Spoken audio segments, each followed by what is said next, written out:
Two friends meet up to drink some beers and talk about past times. Not yesterday, but long ago, it's scandals, wars and crimes. From Stalin's reign to prohibition, Tudors, Pompey, Bush and NASA's mission, Edison's spoke, Genghis Khan's rise to victory. Forget your old teacher, it's time for Pint-Sized History.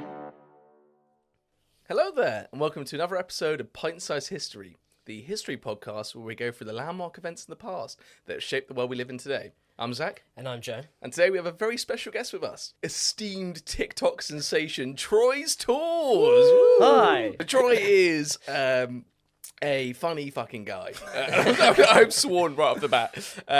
But essentially, Troy on TikTok does these hilarious, kind of sketches of him outside some sort of historic place in either Europe or a random area, and then does drunk history. And it sounds a bit like this. He goes, "Hello, I'm Troy, and this is Drunk History. And always, here's history." And then he goes through this. Good. Considering this is pint-sized history, and we like to have a little bit of a drink here, we thought we'd do another drunk episode, like the Prohibition episode, where we got really fucked up. We did. And invite you along for the ride. So thank you for coming, and welcome, Troy. Welcome. Thank you for having me on. This is perfect. Absolutely. How are you?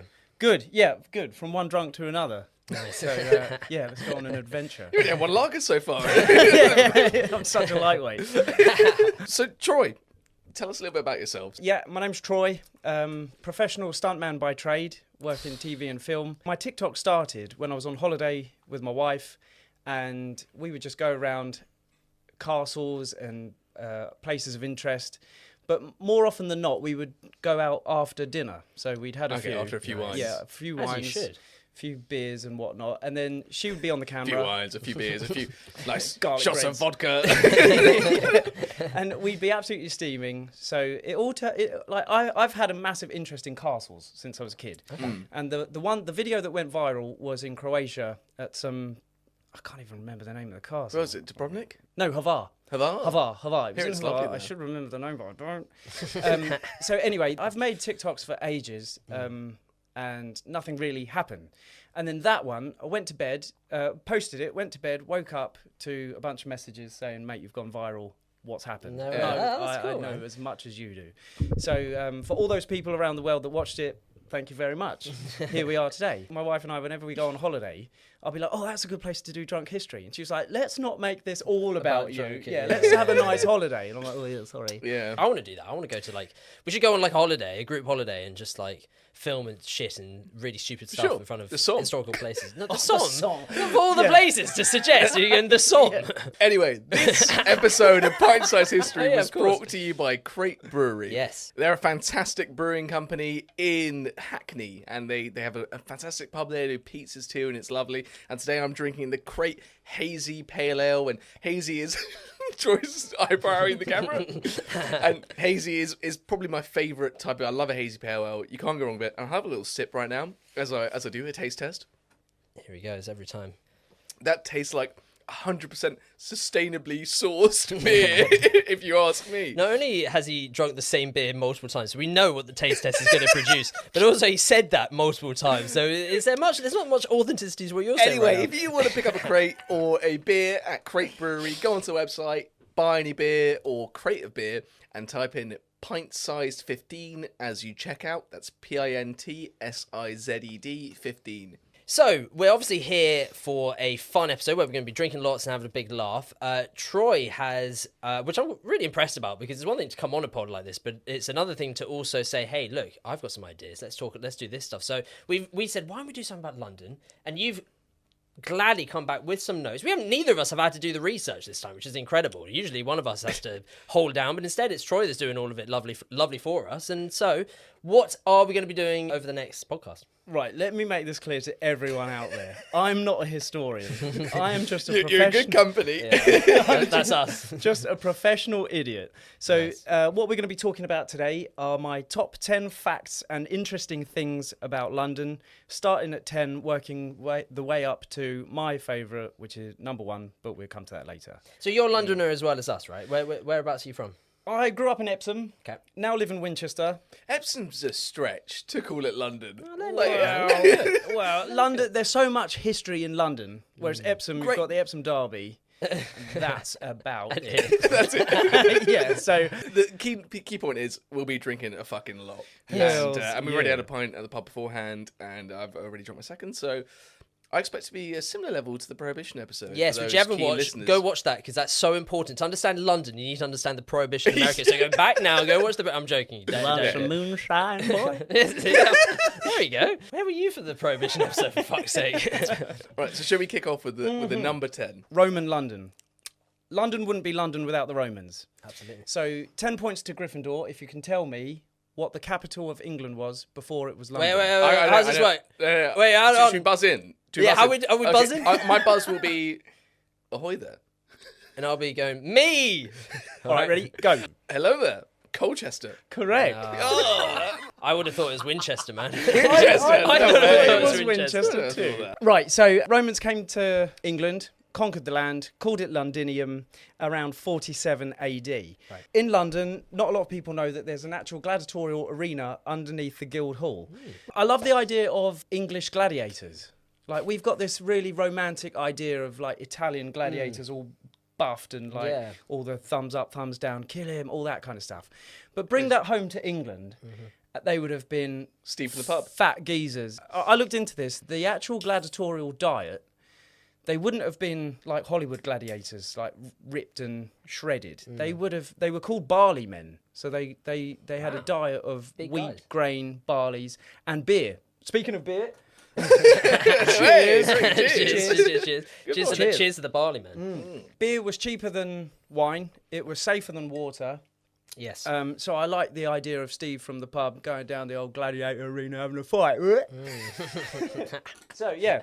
Cheers to ancient Rome. Cheers to to ancient Rome. London. Cheers to ancient London. That will become a theme. That's not the first time we're going to do cheers to something and We're going drink. to do that all night. Number 9 on the list. We've travelled to 1348, which is the first bubonic plague. So we jump forward 1,300 years. Yeah, because it's the next Is thing there that I nothing found. that happens in London? Probably. Who Between cares? like Who 43 cares? AD and 1,300?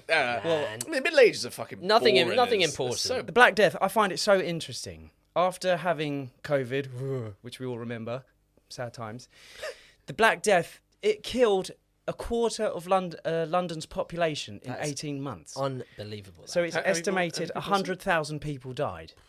That's unbelievable. you say that, but 100,000 people died of COVID Well, there in we the go. UK. Yeah, but that wasn't a quarter of London's population. No. But So like, come on. Like, what do you mean? Proportionally, that's unbelievable. I'm sorry, but what is that? Like, what are you trying to say No, there? I'm just trying to say that. COVID was sucked, don't get me wrong, and rip in peace to all those people. I respect it. But I'm just... And sorry, this sounds really like I'm slagging off the people that I... Don't get me wrong, I'm sorry. But I will just say, a fourth of the population is pretty dramatic. That's literally like a fourth of the people you know just gone like that. But here's the interesting thing, right? So we live in modern times, which we're lucky for. So Absolutely. those guys with COVID those that died, unfortunately died, but they would have had treatment up till then. Whereas in these days, the Black Death, they had no idea about sanitation, medical knowledge. So the way that they got around it was just, oh, you're ill. All right, we'll put some flowers there so you smell nice. And they didn't know how to deal with it. I think we need to bring that back a bit more. Survival of the fittest. Like, Spread potpourri. potpourri across London. My nan's got loads. I'll bring it round. Get the plague doctors out with the Those bells. bloody plague doctor masks What's wrong with them? were so fucking stylish. Yeah. Like, they look yeah. unbelievable. Yeah. Not only are they terrifying, but they got like a certain you know je ne what- sais quoi about Why, them. yeah, Do you know why- what the functionality Yeah, I was was going to say, Yeah, is I there, imagine like a there gas must be mask a of sorts, reason right? for it. Right, interesting.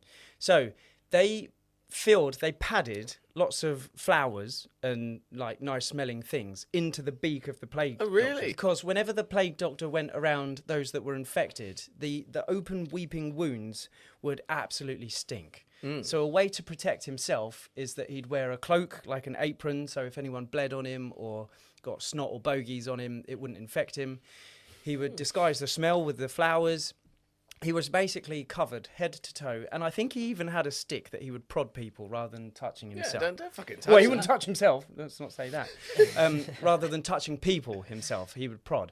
So those guys were... I mean, they were pretty brave guys. The whole of London is infected by a disease which is spreading They don't really know what the cause was. We know now that it was fleas and rats and all that kind of stuff, but they didn't know at the time.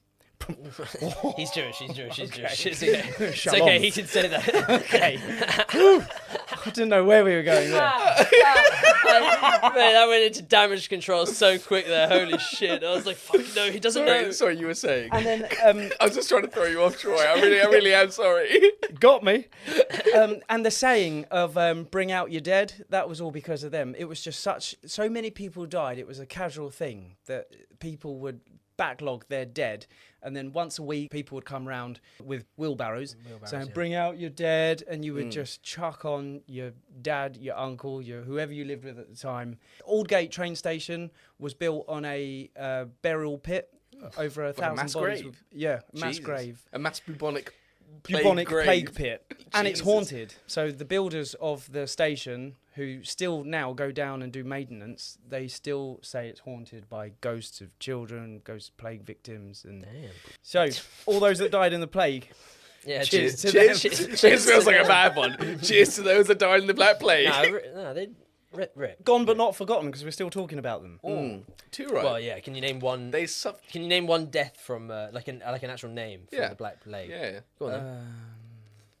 Yeah, exactly. You Edward? don't know a single person. Edward. So that's Sorry, so Edward. tone deaf. No, I'm standing up here for the people that died in the Black. You're saying, oh, we haven't forgotten them. You can't name me one actual person. Edward, Henry, George, Richard. Oh, all right, you got lucky there. There were a few Henrys. All right, fine. All right, lucky you. So now we travel to 1666, which is the Great Fire of London. Now, a lot of people think it was the Great Fire of London that put an end to the Black Plague, but that's not necessarily true. The Black Plague was teetering out. This was the second Black Plague. There was another one, the big one that we all know, but the bubonic plague was 1665. Correct. And so 48 was just another mass plague spread. Pandemic. Omicron COVID. Disease. One of those fuckers. Yeah. Right, this is interesting because the Fire of London has a whole circle of irony that comes round to it. So it started in Pudding Lane with a baker called Thomas Fariner. Yep. And he was a royal baker. Royal baker, he had the stamp because what he used to do is he used to bake, they used to call it hard tack. He used to bake hard tack for the Royal Navy. And hard tack were basically concrete biscuits. They were disgusting. I'm talking like I've had one. No. Does sound bad though. They were basically so dry. Enjoyable. Dip them in water or something? Or? Yeah, you dip them in your beer. So the sailors of the Royal Navy would have to dip them in their rum, I think it was. And lucky for you, we brought There's one I made earlier.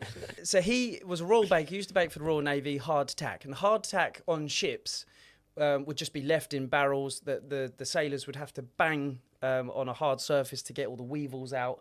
And they'd have to soften weevils, like little bugs that would live in them. Like maggots or something. Pretty much, yeah. Ooh. So they were just bog standard biscuits that wouldn't go off. That's so, why, right? Yeah. When you set sail, you need something that doesn't go off. Custard cream. Perfect. Well, no, that will go off. Never goes off. Okay. Never goes off custard cream. But compared to concrete, it's kind of different levels to this concrete game. goes off. Like rock cakes. So that was his job. He used to bake for the Royal Navy. And one night in 1666, the Great Fire of London started in his kitchen. So everyone had gone to bed. The flames grew and grew. So wait, there was no one in the room? No, well, so apparently in his house, he had the maid, he had a journeyman, like a lodger, and I think he had his son or his daughter. They'd all gone to bed, and it was the journeyman, it was the guy that lived with them, who was the first to wake up.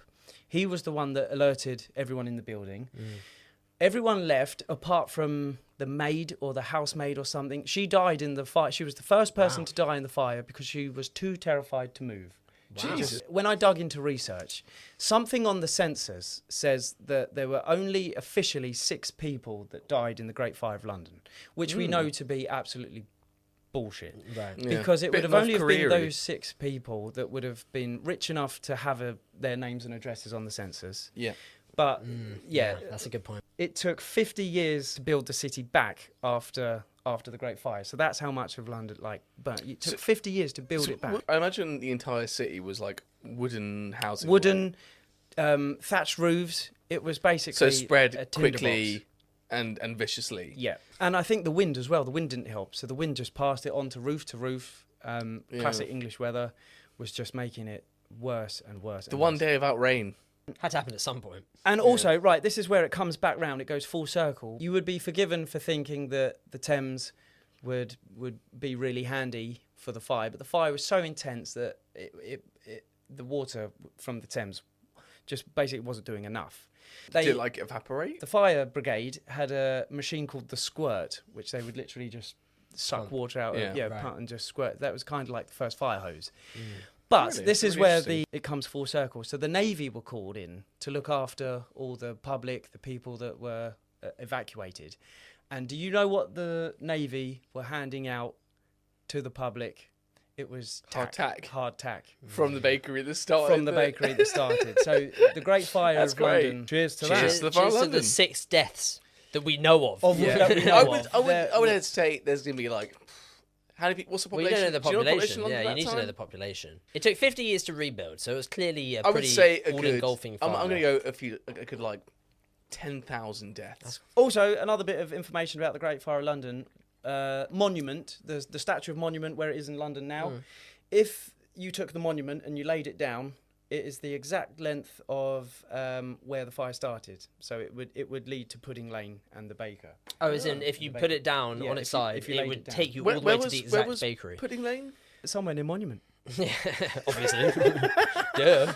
Damn, we are really fucking amateur historians, aren't we? You don't even know exactly where it is. Monument. Monument is a cool train station. I like it. What I'd say is it's top 5 tube names. Yeah. What else have you Top got? 5. Elephant and Castle. Elephant easy. Castle, That's, great that's name. top 3. Keynes Cross and Pancras. What would be your top 5 tube station names in London? So you got to have Angel, No, you don't. No, you don't. Monument, for sure. Battersea Power Station. Yeah, Nice that is one. strong. That's a strong one, yeah. Oh, I got one. Waterloo. Bank. yeah. Back. Come on. Yeah. Bank. That reminds me a lot of like the Weakest weakest Link. link. Yeah, with what's his name? Yeah, what a shout. And something. And Robinson. And Robinson. Yeah. You're Yeah. the weakest link. Goodbye. You got any, Troy? You're not throwing out many here. I feel like you. I'm thinking of best one. I've got worse ones. There's a studio. I think it's 3 Mill Studio. You have to get off the train at Bromley by Bow. Ooh. And Bromley by Bow. Bromley by Bow. Well, no, it is Such a BBB. That's mission. cool. I like Three Bridges. Do you like it? Basic. Oh, Not for me. Epsom. Not for me, no. I like Waterloo because Yeah, Waterloo is Waterloo. the hub. You can get anywhere from there. Yeah. Yep. And it's named after a very famous victory. And Paddington. And that's a great. Paddington, named after the bear, very Yeah, fuck the famously. bear. Right, here we go. Number 7, the Golden Hind. It was Sir Francis Drake's ship. Ooh. Now, Sir Francis Drake was a privateer, not a pirate. Do you know what the difference is? Would you? Yeah. Yes. It was employed by the British Navy. Correct.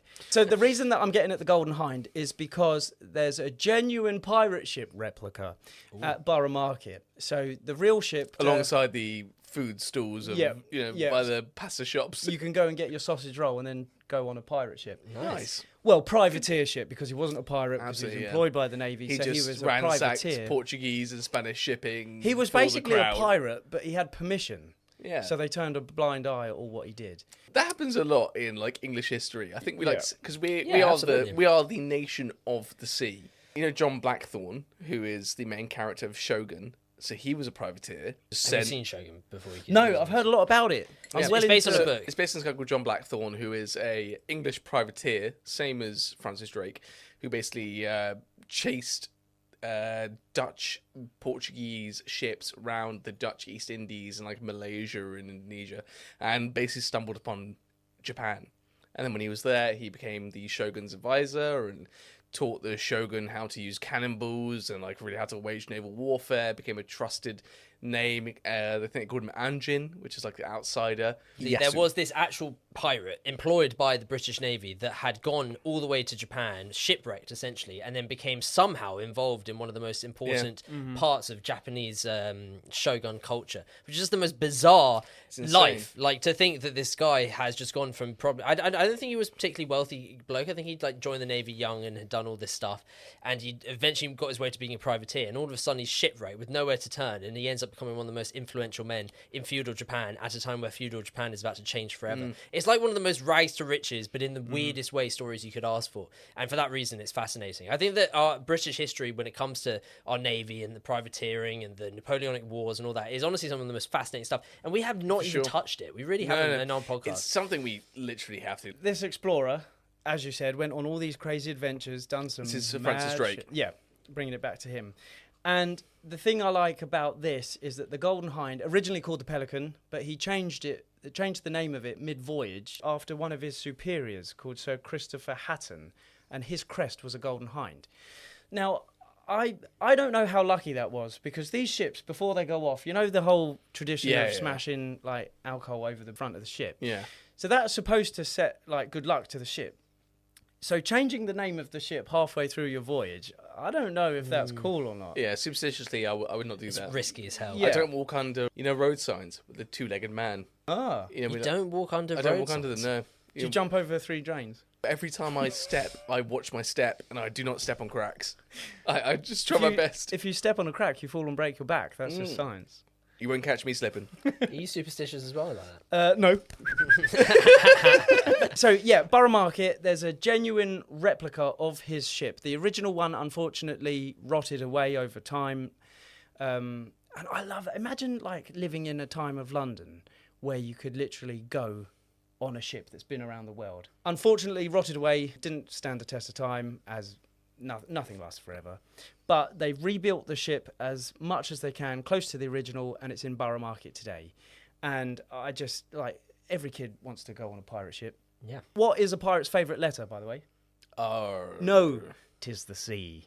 Oh, God, he actually had you hook, line, and sinker there. This is what this podcast has resorted to. That's actually tough. Fucking pirate jokes. That's What a fall from grace I'm fairly we've had. sure we did a pirate joke at the Prohibition ep as well. we? Yeah, I think we did. Oh, because the why do pirates drink rum? Well, that's a good question. I'll ask you one to go back on it. And if you get this wrong, Troy, you have to down a drink. Why was rum the primary drink that pirates would drink on the seas? It's the drink that's synonymous. I love And this. you must I drink to love get this wrong. Yeah, that's a drink. We'll drink if you get it right. All right, deal. Is it because rum goes so well with lime? And the citrus used to stop the pirates getting scurvy. That's why they called the English sailors limeys. That's why we have lime and rum. Am I getting it? He is Not far. kind of close. He is kind of close. I would say he isn't right though. No, Nah, go on, he's tell me. I think. Well, to be fair, I got to remember it now. I think you are kind of right. Is at the end of the day, part of it is what we discussed before, in the sense that water goes off, but alcohol doesn't. So what they would do is, what's the drink that pirates drink? Grog. Thank you. Oh, grog. The classic drink grog was essentially these huge am barrels of water, but Rum and water but and diluted. lime, isn't it? Well, it was diluted with whatever alcohol would make it, last long and not taste awful, and still be, they could survive on it. And what would happen is they would drink this grog over and over and over, and after a time, because obviously a lot of the Caribbean, a lot of the Napoleonic Wars was centered around this area of land. The plants that would create rum are featured primarily in the Caribbean, on islands in the Caribbean. Plants. Not plants. What's the term for it? The wheat? The wheat, I guess. I actually don't know what it is. I can't remember. If I had the quote, I'd be able to say it easier. But basically, The stalk. the stuff that makes rum. Rum is primarily a drink that is made in the Caribbean. It's from the local resources that are taken there. So essentially, it became rum compared to all the other alcohols like vodka. Is it and sugar? gin. Sugarcane. That's probably it. That's exactly what it is. That's it. So yes, it's essentially the sugarcane that they found in the Caribbean would be able to create this rum, and because they needed some sort of alcohol that they could pour into this water so that it would be drinkable for months and months on end, they decided for it to be rum, and that's why rum became the synonymous drink that we consider with piracy, including Captain Morgan's rum, which is obviously a pirate. Delightful rum. Have you two ever tried pure grog? No, No. Oh man, it knocks you sideways. It's nice. It's so strong. I can't imagine it's tasty.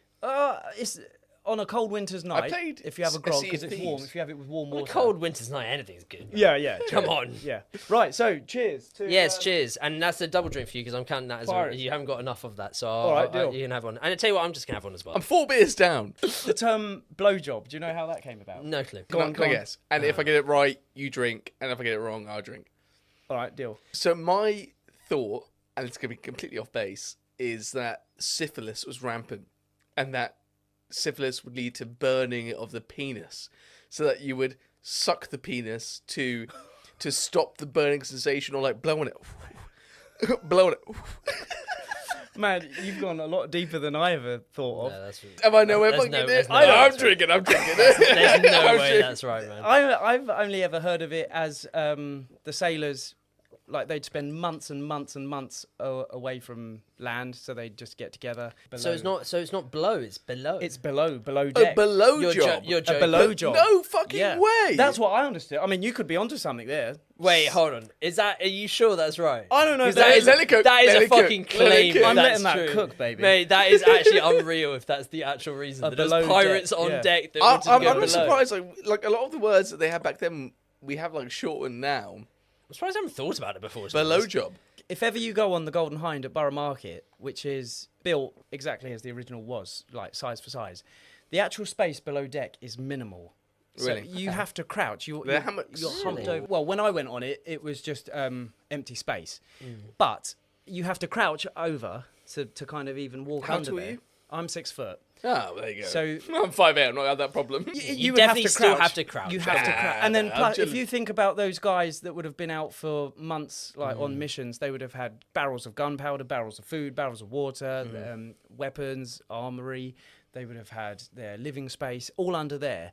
So for months and months and months underneath, like below, you can't even stand up. I guess you'd say topside though, wouldn't you? When it's nice. When yeah, but And then if when it's horrible, you thunderstorming just, and yeah. you Well, I guess when it's thunderstorming, you'd have to be topside because you have to. Well, somebody have to look be. after the ship. Cheers to the being below deckers. deck. And also, may I say, while I swig, great reality TV show.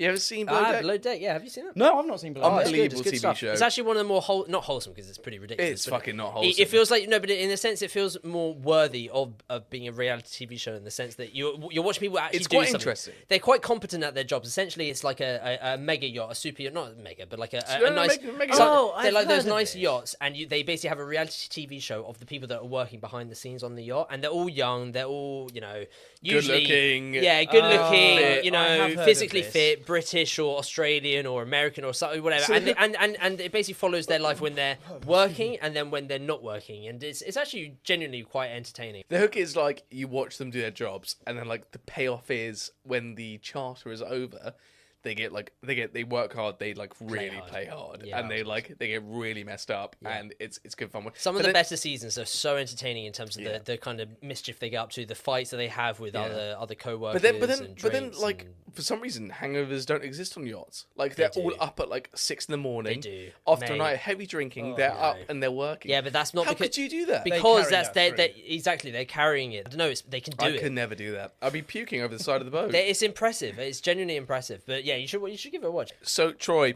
your sixth fact about London. And let me tell you, I am feeling quite pissed at the moment. Oh, which is So- perfectly on point for the prospect of Whitby. Whitby. Which What- is what is- London's wow. oldest riverside pub, Yeah. which is in Wapping. Whapping. Wapping down, Fetty Wap. That's a good name. down in London's Docklands. This is where pirates, smugglers, criminals of all kinds of bad nature would be hanged. So there's a gallows which is outside the pub and it's still there now. If you're looking at the video podcast and you're watching this on YouTube, you'll see there is a post literally with a jotting out bit of wood and a rope hanging down from it. I think we've been to this pub. You went there with all the boys for I a did. pirate-themed Were you not pub there? crawl. I wasn't fucking there. I went to no. a pub, a pirate. I had the biggest FOMO and I of my remember, life. I remember this pub. What a throwback! Okay, Was it a good pub? So there yeah, you go. I love this pub. This is great. Whoever was hanged there, they would leave you there until 3 tides of the River Thames had washed over you. Nice, good clean. Yeah, so you were very dead by the time they cut Yeah. you down. The tides would cover you or just like Yeah. wash over you? No, like cover you. Oh, I right. think over your head. So you would drop, you'd break your neck, you'd hang. And who do they hang here? Like pirates? Pirates, criminals. Not privateers. No, privateers had permission of the governments. They were the good guys. They were the good guys. The Yeah. These good, were the all good the bad guys- guys. the good the bad The big guys. guys who go around raping The a ones that virgin. could get over the letter of the law. Yeah. Essentially. These are the guys on the wrong side of the law. Pirates, smugglers. They didn't have their regulations. No, Yeah. but they were the cool kind. Yeah. You know. Arr. Initially, this pub was called the Pelican, which was the same as Oh, the Golden as Hind. Francis Drake's, yeah. It burnt down in a fire in the 18th century. and then they The minor fire of London. the Goddamn minor fires, man. fires of London. They're everywhere. It's not Dresden. And then they renamed it the Prospect of Whitby after a famous ship that would frequent the area at the time. Supposed to be really haunted, one of London's most haunted pubs, as well as being the oldest riverside pub. Loads of people died there, and I just find it fascinating that you can sit there and have a pint looking at the gallows where lives were taken from hundreds of people. A literal point where, like, not like a plot point where you can kind of imagine that it might have been there a place. You It's can like you see can it. literally see where. Yeah. So, cheers to the Prospect of Whitby. Cheers to that. Yeah, cheers to them. You should go visit that pub, by the way. As someone that's actually been there, it's a really cool pub. Yeah, I really enjoyed But it. Oscar's Creek Brewery! Oh, Way! hey. Pint-Sized 15. Go get it. Thank you for Yes. joining us for the first part of the London podcast. I don't know what's going to be called. Yeah, how shall we call this? The I History think of London? The History of London podcast episode that we've done with Troy's Tours. So thank you for joining us. Go check out Troy. Yes. Go Troy's Tours on Yeah. TikTok. He's Troy's way Tours funnier than on us. Instagram. Jump on him. Instagram is just my name, Troy Kenchington. Troy Kenchington. Troy Kenchington. Kenchington. One of the first Fucking people hell. ever that's got it right first time. Great name. Go look at him. Go look at his face. He's a cool guy. Stay tuned for part 2 because we get into the real blood and guts of London. Oh, man, this We guy's, also get a little bit more pissed. this guy's way more professional, man. This guy's cooking. All right, see you guys later.